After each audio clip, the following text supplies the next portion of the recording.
Un petit avertissement avant de commencer.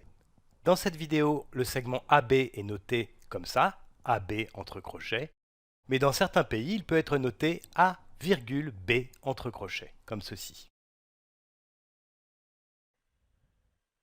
Les segments AB et CD ont-ils la même longueur? Alors AB, c'est ce segment-là qui va de A à B, donc du point bleu au point vert, et en fait il a longueur 2, puisque c'est 1 moins 1, donc c'est 1 plus 1, ça fait 2.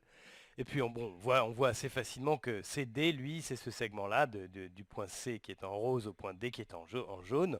On voit assez vite qu'il est plus long, et on peut le calculer, puisque la longueur du segment CD, c'est 5 moins 2, c'est la distance de 2 à 5, c'est 5 moins 2, ça fait 3.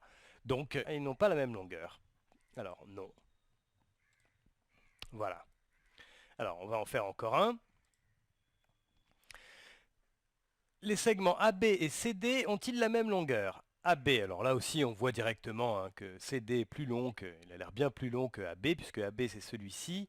Alors la longueur de A à B, la distance de A à B c'est 3 ici, puisque c'est la distance entre moins 5 et moins 2, c'est 3. Et la longueur du segment CD c'est 5, puisque c'est la distance de 5 à 0, de 0 à 5, donc c'est 5. Donc là aussi, les deux segments AB et CD n'ont pas la même longueur. Donc on va dire non. Voilà, et ça marche. Allez, on en fait encore un dernier. Alors, ici, est-ce que AB et CD ont la même longueur? Alors AB, c'est ce segment-là, donc il va de moins 5 à moins 3, c'est la distance de moins 5 à moins 3, donc sa longueur c'est 2. Et ici, de C à D, le segment CD, sa longueur, c'est la distance de C à D. Donc c'est la distance de 1 à 3, donc c'est 2 aussi. Donc effectivement, là, pour cette fois-ci, les deux segments, ils ont la même longueur. Donc oui, ils ont la même longueur. Voilà.